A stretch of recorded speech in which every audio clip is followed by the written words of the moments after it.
Eu paguei o Uber que a levou diretamente para os braços dele.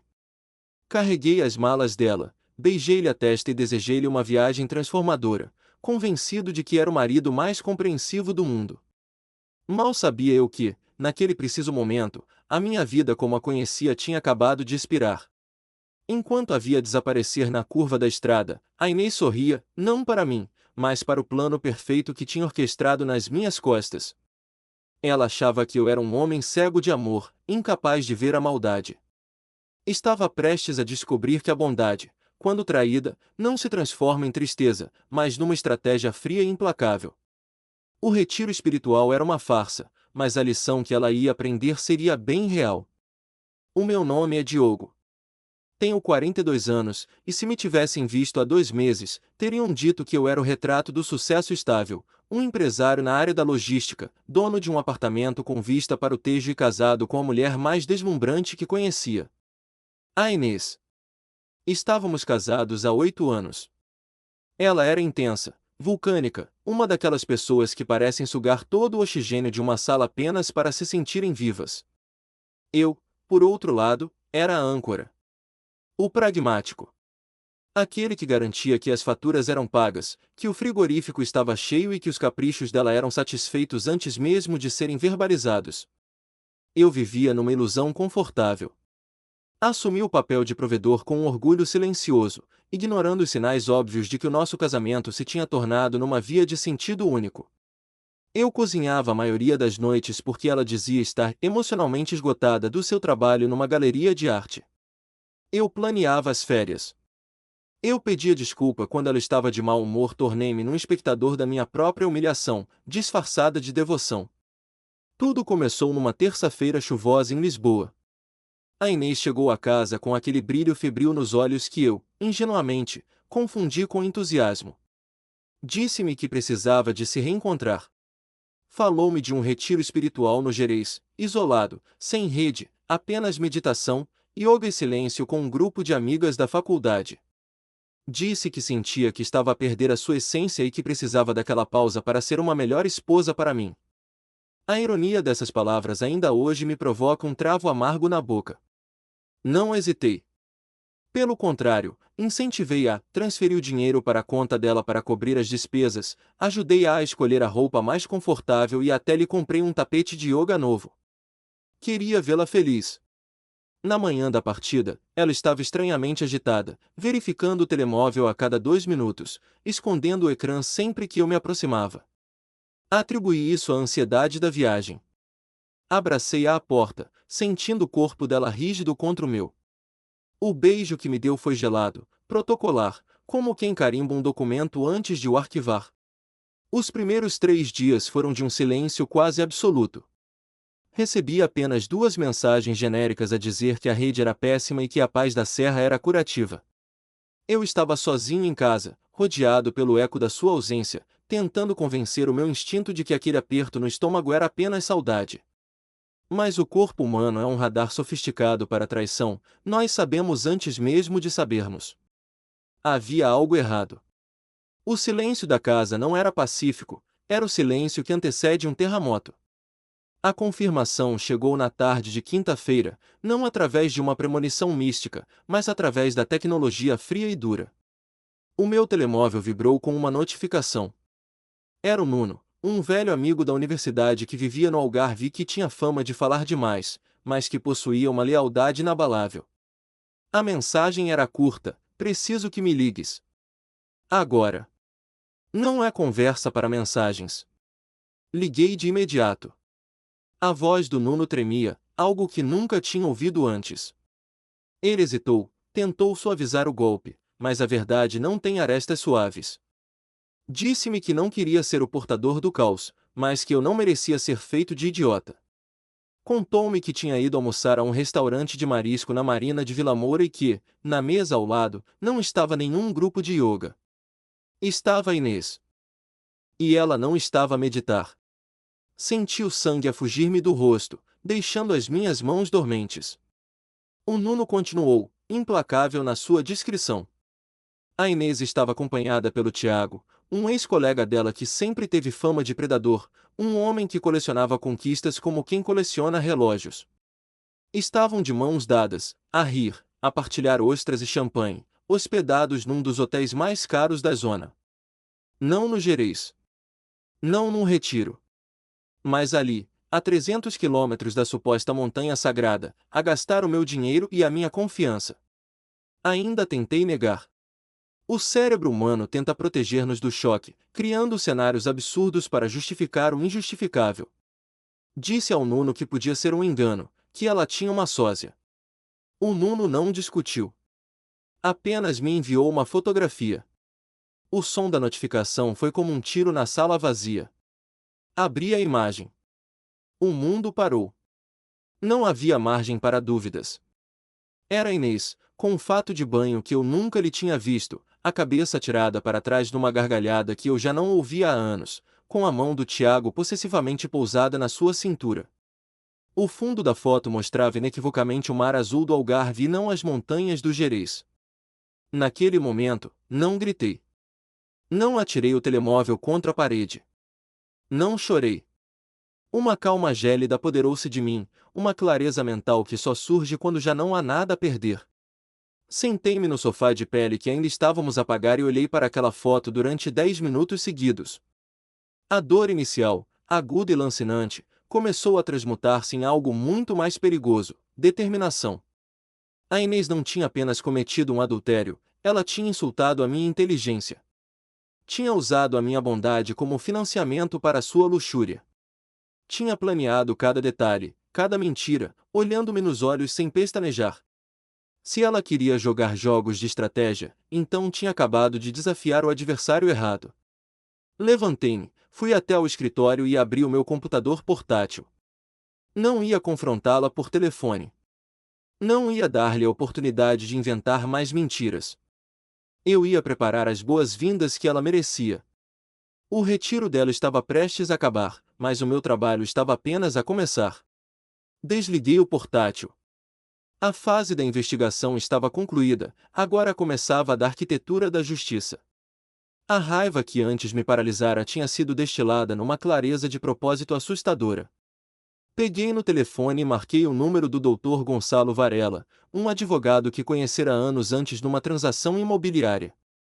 Era um homem de poucas palavras, mas cuja reputação se baseava em ações cirúrgicas e resultados implacáveis. Ele não era o tipo de advogado que se contrata para um divórcio amigável, era o que se chamava quando o objetivo era terraplanar o adversário dentro dos limites da lei. Encontramo-nos no seu escritório minimalista na Avenida da Liberdade, um espaço que refletia sua personalidade, funcional, impessoal e sem um grão de poeira fora do lugar. Expus os factos de forma concisa, sem emoção. Mostrei-lhe a fotografia, os extratos bancários que já tinha conseguido descarregar e as mensagens genéricas da Inês sobre a paz da Serra. Ele ouviu-me sem interromper, o seu rosto uma máscara de neutralidade profissional. Quando terminei, ele juntou as pontas dos dedos e olhou-me por cima dos óculos de aro fino. Não ofereceu condolências nem frases feitas sobre traição. Em vez disso, fez a única pergunta que importava: o que quer, Diogo?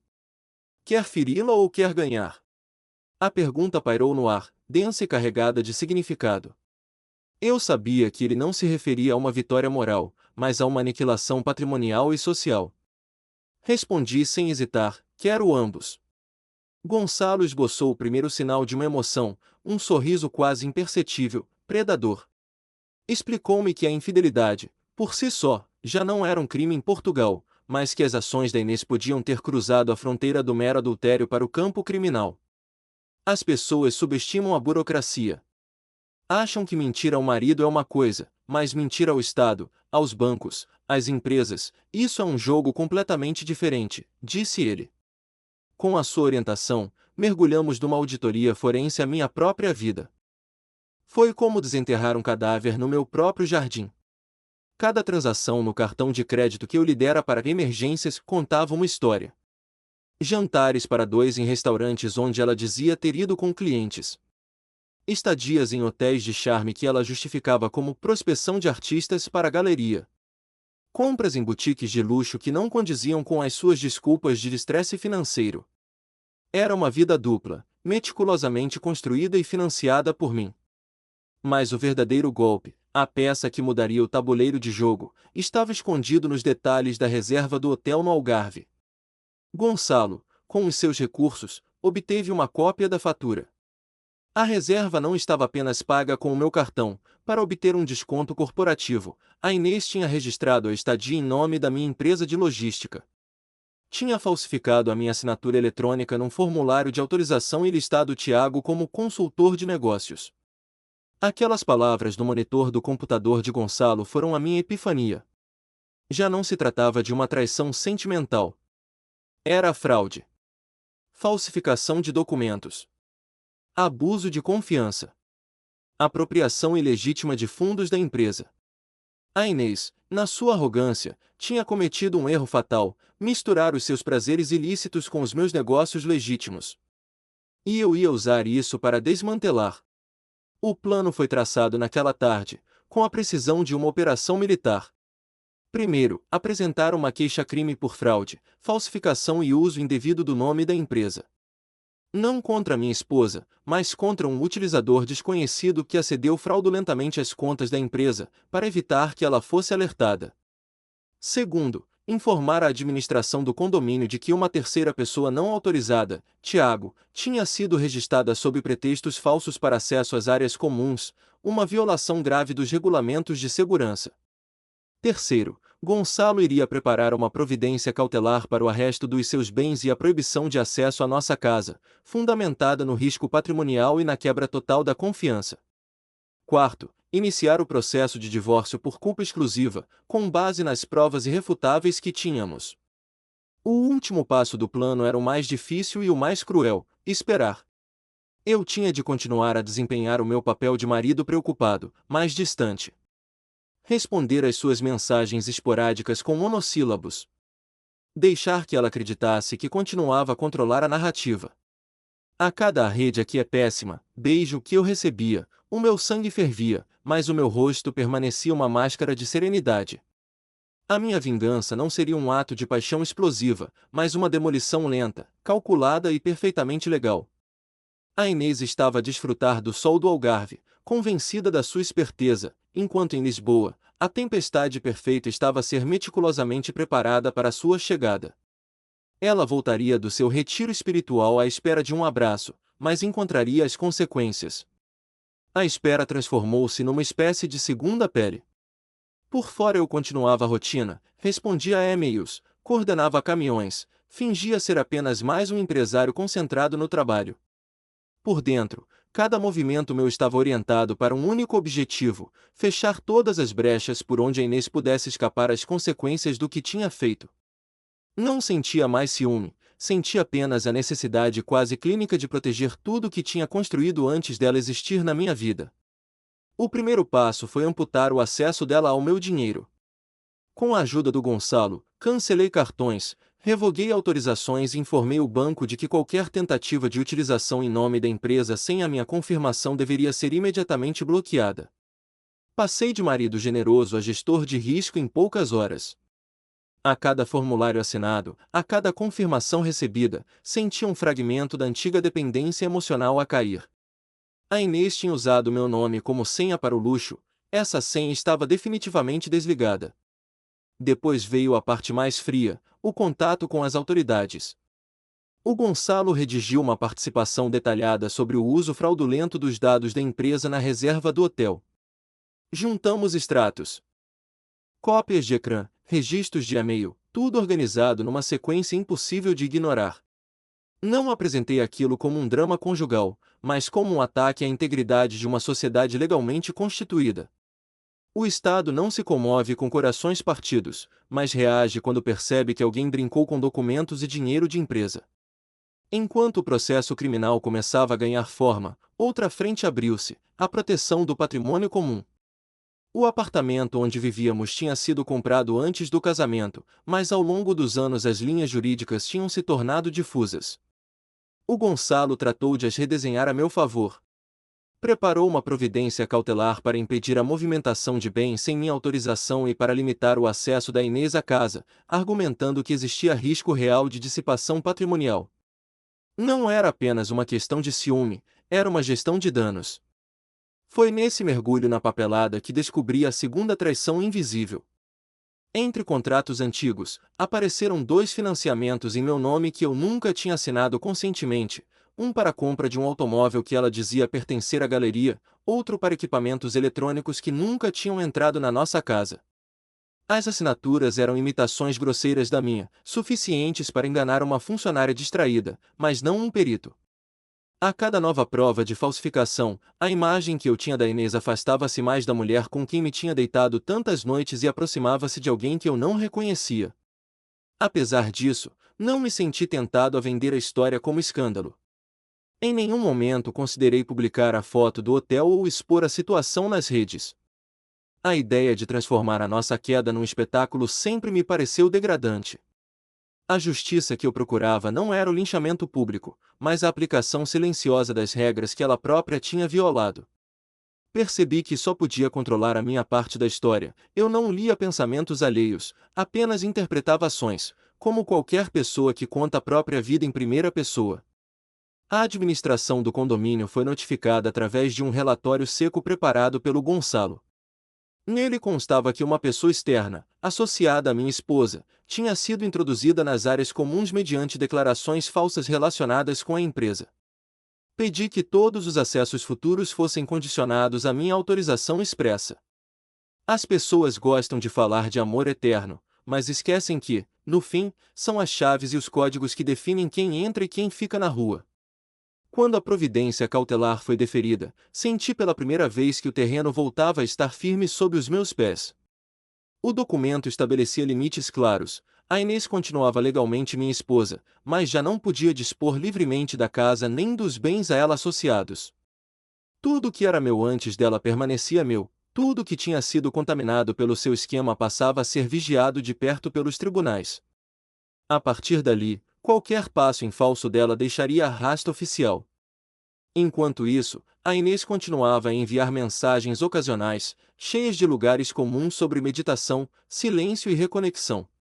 Eu lia cada palavra como quem examina uma prova num processo, não como quem lê uma declaração de afeto. Respondi apenas o necessário, mantendo a ilusão de normalidade.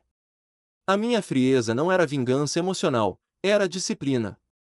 Se eu vacilasse, todo o plano desmoronaria. A data do regresso dela chegou-me num desses textos neutros, sem emoção. Ela informava que estaria de volta e insinuava que vinha renovada, pronta para uma nova fase. Usei essa informação como se fosse um horário de entrega de mercadoria.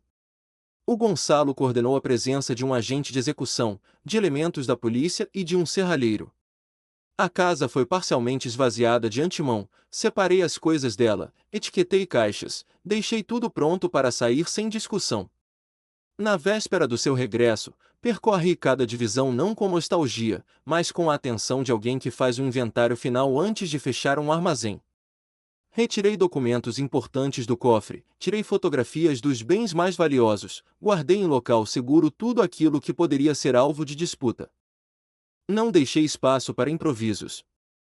A nossa vida em comum estava reduzida a objetos catalogados, prontos para serem levantados como se pertencessem a uma desconhecida.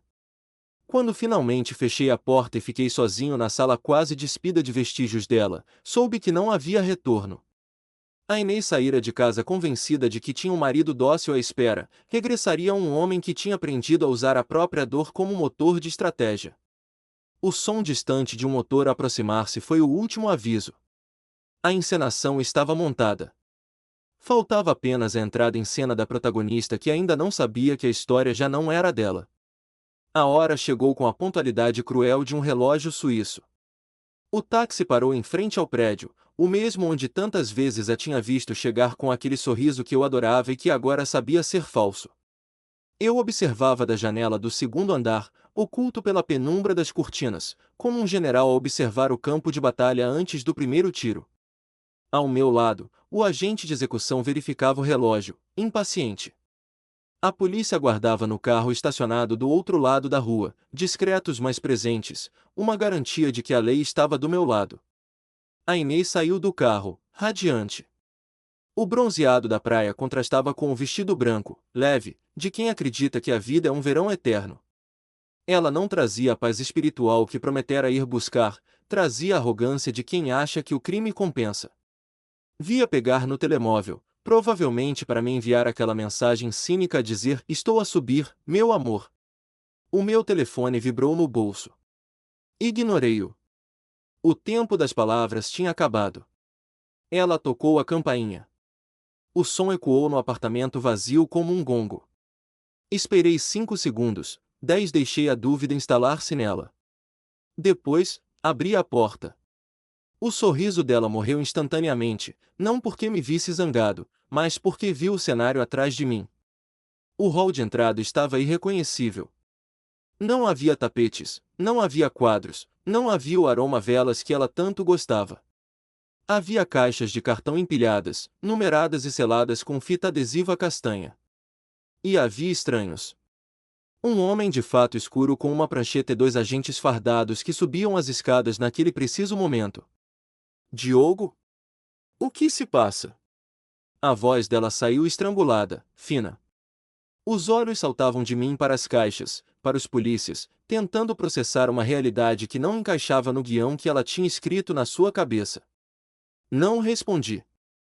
Dei um passo para o lado e deixei o agente de execução falar. Ele avançou com a frieza burocrática de quem faz aquilo todos os dias. Dona Inês?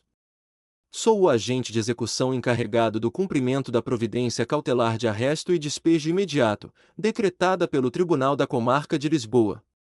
Ela recuou como se tivesse levado uma bofetada física. Despejo? Mas esta é a minha casa. Diogo, disse-lhes para pararem. Isto é alguma brincadeira? Foi então que eu falei. A minha voz soou estranha aos meus próprios ouvidos, calma, grave, desprovida de qualquer tremor. Não é uma brincadeira, Inês. É uma auditoria.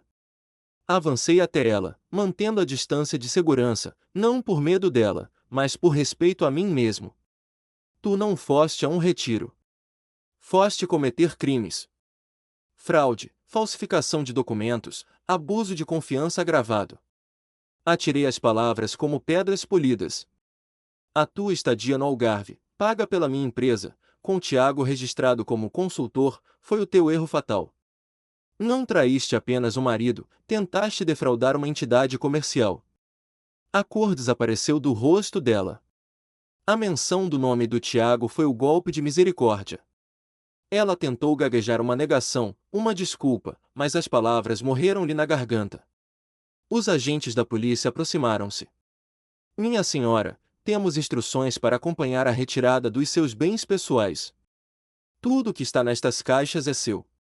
O resto fica sob custódia judicial. Mas, para onde é que eu vou? A pergunta saiu num sussurro desesperado. A arrogância tinha evaporado, restando apenas uma mulher pequena e assustada no patamar das escadas. Olhei-a nos olhos, procurando algum vestígio da mulher que amei. Não encontrei nada. Apenas uma estranha que tinha usado a minha vida como um palco para as suas fantasias. Isso é um problema teu, Inês. Talvez o teu consultor tenha um sofá livre. Mas aqui, nesta casa, tu já não existes. Ela tentou agarrar meu braço, num último ato de manipulação, as lágrimas a começarem a brotar, lágrimas de pânico, não de arrependimento.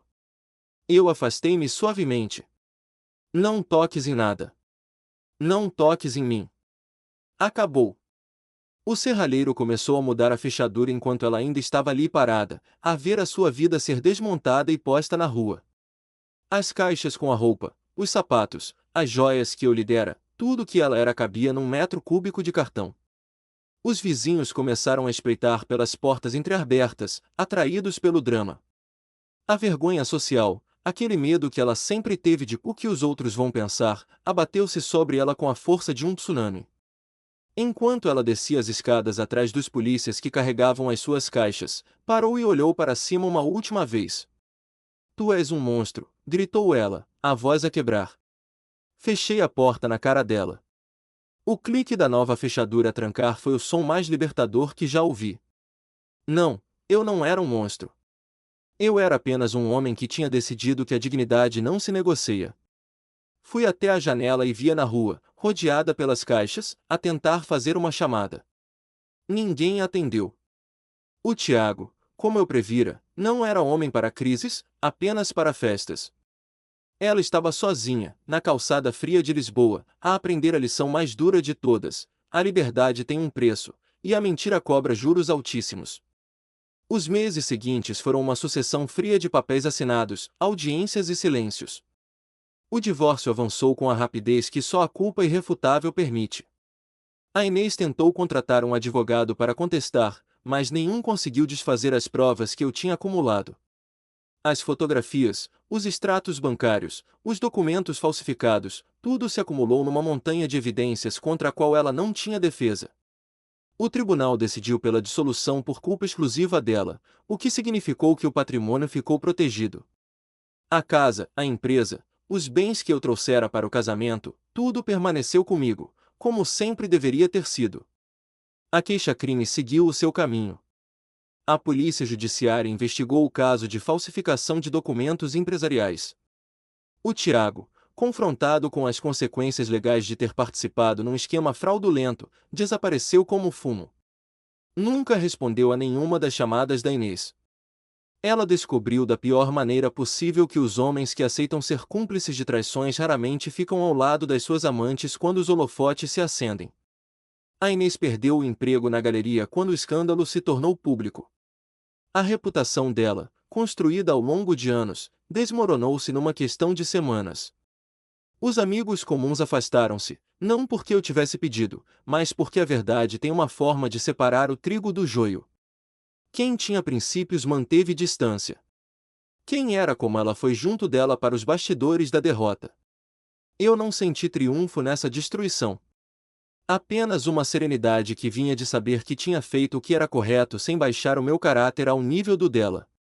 Nunca expus a situação nas redes sociais, nunca humilhei publicamente a Inês além do estritamente necessário para proteger os meus interesses legais. A vingança não estava em destruí-la, estava em desconectá-la da minha vida e deixar que as consequências naturais dos seus atos fizessem o resto. Aprendi lições que nenhuma escola poderia ter ensinado. Percebi que a bondade não é sinônimo de ingenuidade e que confiar em alguém não implica desligar o senso crítico. A traição não revela apenas o caráter da pessoa que trai, revela também a força de quem é traído. Durante semanas, olhei-me ao espelho tentando reconhecer o homem que tinha sido, aquele que cozinhava para ela, que financiava os seus caprichos, que pedia desculpa por falhas imaginárias. Esse homem morreu. No seu lugar, nasceu alguém que entende que o respeito próprio não é negociável. Houve uma noite, meses depois do desfecho, em que recebi uma mensagem da Inês. Era tarde, passava da meia-noite, e o tom era desesperado.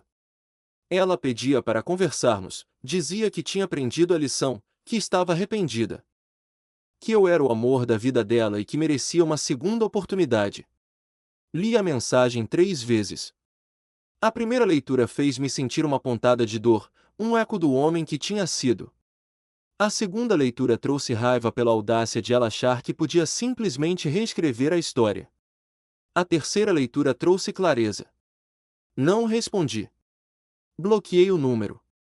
Ela não merecia mais espaço na minha mente, nem mesmo o espaço necessário para uma recusa formal.